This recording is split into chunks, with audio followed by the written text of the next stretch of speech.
बहू बनी ड्राइवर। मंजित की शादी रोहन से होती है।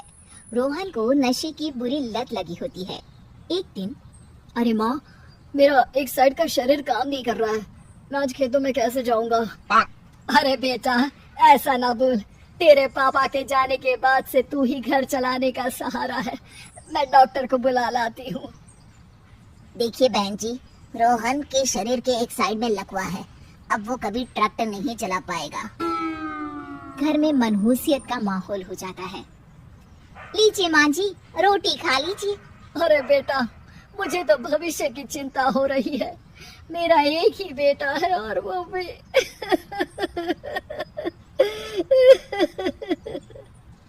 माँ जी, आप चिंता न करें। जब तक ये बीमार है मैं खेत जाकर काम कर लिया करूंगी। वैसे भी नशे के कारण इनका शरीर काफी कमजोर हो गया है। अगले दिन मंजीत खेत में जाकर काम कर शाम को घर लौटती है। ये ले बेटा, पानी पी ले। कैसा रहा काम का पहला दिन? माँ जी, काम तो ठीक है, लेकिन मैं अगर ट्रैक्टर चलाना सीख लूँ ना तो काम और भी आसान हो जाएगा। अरे बेटा, दुनिया क्या कहेगी कि औरत होकर ट्रैक्टर चला रही है। माँ जी, या तो हम दुनिया देख ले या अपना घर, कोई बात नहीं। जब ये ठीक हो जाएंगे तो सब ठीक हो जाएगा। अरे बहू, जरा बाहर तो आना। जी माँ जी।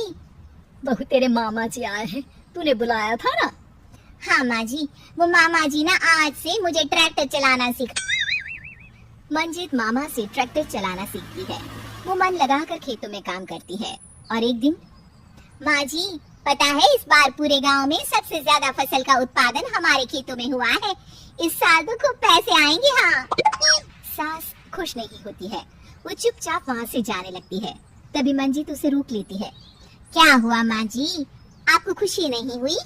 बेटा, आज डॉक्टर साहब बोल रहे थे कि रोहन के ठीक होने के लिए 5 लाख रुपए की जरूरत है। समझ नहीं आ रहा क्या करूं। मंजित शांत हो जाती है। अगले दिन सास मंजित के पास आती है। बेटा, ये मेरे गहने हैं। इसे अपने गहनों के साथ जोड़कर सुनार को दिया। जितने पैसे हो ले आ, डॉक्टर को आज ही देने हैं। मंजित अपने गहने और सास के गहनों को लेकर दुकान में बेचकर पैसे लेकर घर आ जाती है। माँ जी, सिर्फ 3 लाख रुपए का ही इंतजाम हो पाया है। बाकी के पैसे कैसे आएंगे?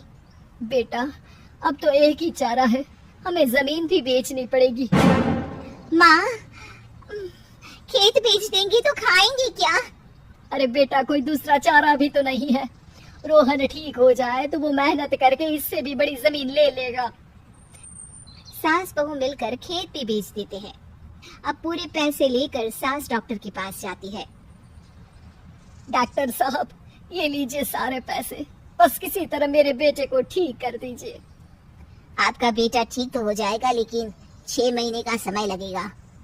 सास बहू सोच में पड़ जाते हैं कि अब तो कोई जरिया भी नहीं रहा जहाँ से उन लोगों को कमाई हो। अब कमाएंगे नहीं तो खाएंगे क्या? माँ जी, मेरे माता पिता ने लड़की होने के कारण मुझे ज्यादा पढ़ाया लिखाया नहीं, लेकिन ट्रैक्टर चलाना सीखकर मैं कुछ काम करने के लायक तो हो ही गई हूँ।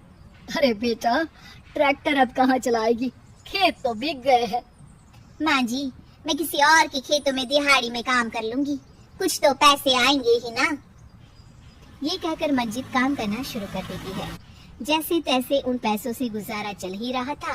माँ जी, पास के अस्पताल से मुझे नौकरी के लिए ऑफर आया है। पैसे भी ये 4 गुना ज्यादा मिलेंगे और अब खाने पीने दवाई के साथ हम कुछ पैसे भविष्य के लिए भी जोड़ पाएंगे। लेकिन काम क्या है बहू? माँ जी, मुझे अस्पताल की एम्बुलेंस चलानी है। अरे, तू तो मेरी बहू नहीं, बेटा है। बेटा, जरूर जा बेटा। और हाँ, तूने पूरे गांव में एक मिसाल कायम कर दिया कि हर काम हर कोई कर सकता है। उनके लिए लड़की या लड़का होने की कोई जरूरत नहीं। मंजित मन लगाकर काम करना शुरू कर देती है। आगे जाकर वो खुद का एम्बुलेंस भी खरीद लेती है और अब तो उसका पति भी ठीक हो जाता है और सब पहले से भी ज्यादा खुशहाल जिंदगी जीने लगते हैं।